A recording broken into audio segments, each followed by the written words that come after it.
your AI just got a credit card. It can now go shopping and pay on its own with your money.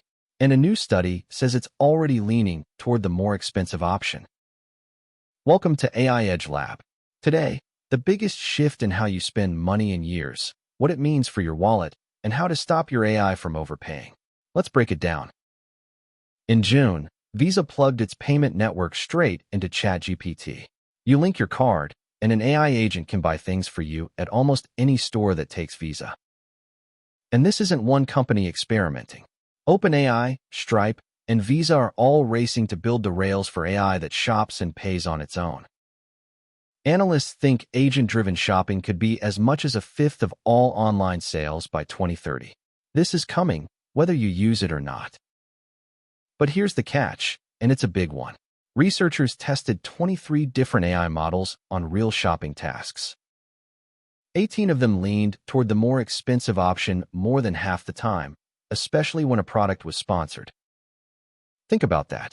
An assistant you trust to save you time could quietly cost you money on every single purchase. So if you try this, protect yourself. First, set a hard spending limit the agent can never cross. Second, turn on approval. Make it ask you before it actually pays, not after the money is gone. Third, give it a short list of stores you already trust instead of letting it buy anywhere. And always check what it picked. Ask it plainly, is this the cheapest option that meets my needs? Then verify it yourself.